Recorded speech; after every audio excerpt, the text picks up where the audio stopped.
रास्ते में होने वाला बड़ा हादसा छोटे में बदल जाता है। अभी हुआ ना मेरे साथ, अभी इसी महीने, पिछले महीने की 20 तारीख को प्रोग्राम करके लौट रहे थे।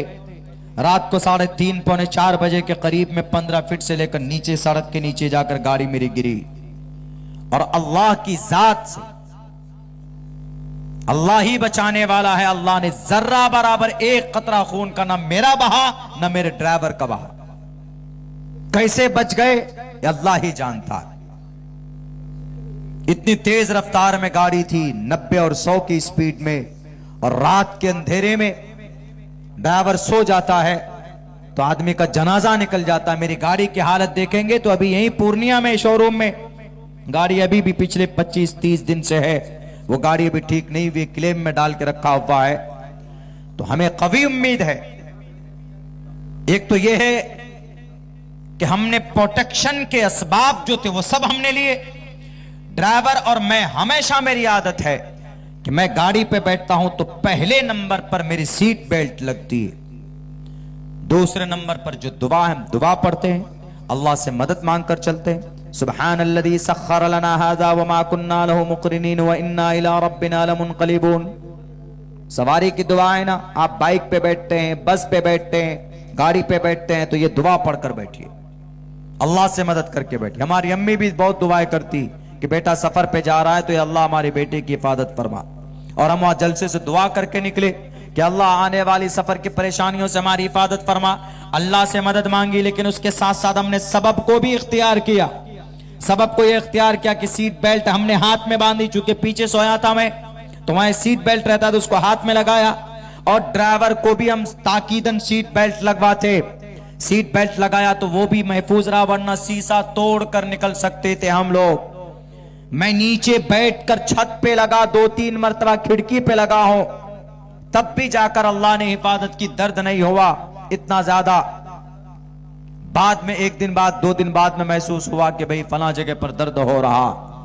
तो खैर, अस्सदक़तु तरुद्दुल बला। कहीं पर भी बाहर सफर में जाते हो तो 5 रुपए 10 रुपए किसी फकीर को दे दिया करो सदक़े की नीयत से। अगर रास्ते में कोई बड़ा हादसा होने वाला होगा तो होगा जरूर, लेकिन बड़ा नहीं होगा, वो छोटा होगा, होगा जरूर, क्योंकि मुकद्दर में है, तकदीर में है तो होना है। लेकिन अगर आपने सदका दे दिया है तो अल्लाह कहेगा होगा जरूर, चूंकि फैसला है रब का। लेकिन उससे जहां पर आपका सर फूटने वाला होगा तो आपके बदन की सिर्फ एक उंगली कट कर रह जाएगी, अल्लाह आपकी हिफाजत फरमाएगा। नबी का फरमान है अस्सदक़तु तरुद्दुल बला। ऐसे ही कारी साहब ने फौरन कहा कि अगर अल्लाह ने मेरे बेटे के हक में फैसला कर दिया है मौत का तो उनको अपना फैसला बदलना होगा। तो हजरत कारी साहब बैठे नहीं, जलाल में ये बोल कर तो आ गए वहां से, फौरन फोन किया मदरसे में और कहा हजरत नाजिम साहब से कि नाजिम साहब एक खस्सी है, पकड़िए और उसको फौरन ज़िबा कीजिए, बच्चे के नाम पर अल्लाह के लिए सदका कीजिए, मेरे बेटे के लिए। जानते थे अस्सदक़तु तरुद्दुल बला, अल्लाह के नबी की बात झूठी नहीं होती। अस्सदक़तु तरुद्दुल बला, सदका बला को दूर कर देती। तो फौरन उन्होंने उस खस्सी को ज़िबा किया। 5-10 मिनट के अंदर जब अमल करके फारिग हुए तो आधा घंटा नहीं लगा। कारी साहब एक तरफ तो दुआ भी कर रहे, बोल तो दिए वहां पर कि भाई अल्लाह को फैसला बदलना होगा। लोगों ने कहा कि कारी साहब आप काफिर बन गए, आपका ये जुमला बिल्कुल गलत है, कुरान और सुन्नत के खिलाफ है। अल्लाह का फैसला बदलने वाला अल्लाह ही होता है, आप कौन होते हैं बदलवाने वाले। और आपने ये कहा कि अगर अल्लाह ने मौत लिख दिया है तो अल्लाह को बदलना पड़ेगा, गोया अल्लाह आपके ताबे है क्या।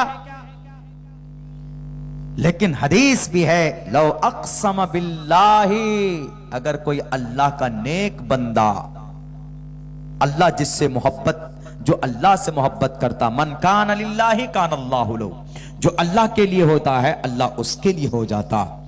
मन कान लिल्लाहि कान अल्लाहु लहु, लो अक़सम बिल्लाह, अगर वो कसम खा ले अल्लाह की जात पर कि अल्लाह तुम्हें ये काम करना पड़ेगा, ये अल्लाह तुम्हें आज बारिश करनी पड़ेगी, तो अल्लाह अपने बंदे की रजा के लिए लअबर्रअहुल्लाह, उसको पूरा फरमाते हैं।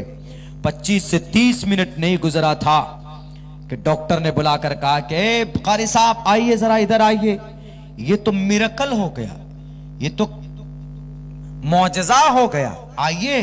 कहा क्या हुआ? कहा देखिए आपका बेटा बैठकर खेल रहा है। वो बच्चा जो आईसीयू में था, वो बच्चा जो महीनों से बीमार था, वो बच्चा जो ऑक्सीजन में चल रहा था, और वो बच्चा 10-15 मिनट के अंदर अंदर अल्लाह तबारक व तआला शिफा देता है। सदक़े की वजह से, दुआ की वजह से, दुआ की अल्लाह के उस बंदे ने और सदका किया, कुरान और शरीयत के खिलाफ काम नहीं किया, बल्कि जो प्रोसेस अल्लाह के नबी ने बताया उसको फॉलो किया। तो जो डॉक्टर 1 महीने से परेशान था, मेडिसिन देकर, दवाई देकर जो बच्चा ठीक नहीं हो रहा था, उस बच्चे को 25 से 30 मिनट के अंदर अल्लाह ने शिफा दी। तो इससे साफ पता चलता है कि अगर आपका ईमान मजबूत है, यकीन मजबूत है, तो जमीन पर आप दुआ करोगे तो आसमान पर अल्लाह आपके दुआ का फैसला करेगा।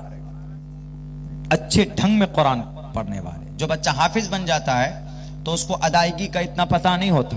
हाँ, अगर अच्छा उस्ताद हो तो हिफ्ज करने के दौरान में ही उसको बता देते हैं कहां पर रुकना है, कहां पर गुन्ना करना है, कहां पर इख्फा करना है। जैसे अल्हम्दुलिल्लाहि रब्बिल आलमीन अर्रहमानिर रहीम मालिकी यौमिद्दीन इय्याका नअबुदु ऐन काफ लाम मीम, ये सब निकाल कर, वरना अगर ऐसे सिंपल पढ़ेगा अल्हम्दुलिल्लाहि रब्बिल आलमीन अर्रहमानिर रहीम, पढ़ता पता ही नहीं चलता। जैसे पुराने लोग पढ़ते हैं, चूंकि वह तजवीद नहीं पढ़े हुए होते, उसी को कारी बोलते हैं। अल्हम्दुलिल्लाह आपके भाई ने, आपका भाई उस चीज से हमने वो पढ़ा है, अल्लाह ने उस शर्फ से नवाजा है, तो वो कारी साहब से मशहूर हो गए। हाँ, आलिम भी थे वो, लेकिन मशहूर उसी से हो गए। तो उनका बेटा हॉस्पिटल में है, सीरियस है, बचने का कोई चांस नहीं है, लेकिन वो अल्लाह का बंदा कारी साहब, उसको डॉक्टर ने कहा कि कारी साहब परेशान मत होइए, इतना पैसा बर्बाद मत कीजिए, अपने बेटे को लेकर जाइए, अल्लाह ने चाहा तो शिफ हो जाएगा, नहीं तो मुश्किल है, 99% बच्चा बचा नहीं है। आज तक मेरे पास जितने भी केसेस आए इस बीमारी को, कोई ऐसी मौलिक बीमारी होगी। पता कारी साहब ने क्या कहा? कारी साहब ने कहा कि तुम खुदा हो? डॉक्टर तू खुदा है? मेरे खुदा से बढ़कर तुम नहीं हो। और सुनो, मेरे बेटे की किस्मत में अल्लाह ने अगर मौत लिख दी है तो अल्लाह को अपना फैसला बदलना होगा, मेरा बेटा जिंदा होगा। जोश जोश में तो बोल दिया। जलाली आदमी होता है ना, जलाली जिसको बोलते हैं, जलाली बुजुर्ग, जलाली अल्लाह वाले, जैसे हजरत मूसा थे, जलाली थे ना हजरत मूसा, यानी बहुत जल्दी गुस्सा आ जाता था, यानी अगर कोई एक थप्पड़ मारा तो तड़ाक किसी दूसरा थप्पड़। हजरत मूसा ऐसे थे। हजरत ईसा की तरह नहीं थे कि एक गाल पे मारा लो दूसरा भी ये लो, नहीं, हजरत ईसा नर्म थे। अगर कोई एक थप्पड़ मारता तो हजरत ईसा बदला नहीं लेते, लो दूसरा भी मारो भैया, क्यों मार रहे हो। हजरत मूसा ऐसे नहीं थे। हजरत मूसा बहुत ज्यादा उनके अंदर में वो थी, जलाली सिफत उनकी थी। तो यही वजह है कि एक फिरौनी को मारा था, एक ही घुसा मारा तो वहीं पर ढेर कर दिया था, एक घोंसे में। हजरत मूसा अलैहिस्सलाम बड़े ताकत और बॉडी बिल्डर हजरत मूसा अलैहिस्सलाम थे, बैरक है। तो उन्होंने ये कह दिया कि अगर अल्लाह ने मेरे बेटे के हक में फैसला कर दिया मौत का, तो अल्लाह को अपने मौत का फैसला बदलना होगा। जोश जोश में तो बोल दिया, अब करें क्या? तो अल्लाह के नबी की हदीस है, अस्सदक़तु तरुद्दुल बला, सदका करना, सदका करने से आपकी बलाएं दूर होती है, परेशानियां दूर हो जाती है। करते हैं हम लोग सदका? बिल्कुल नहीं करते। हमारे नौजवान मोटरसाइकिल में बैठेगा, से घूमता हुआ जाएगा 150 की स्पीड पे। कभी घर से बाहर निकलते हो तो 5 रुपए 10 रुपए सदका करके निकला करो।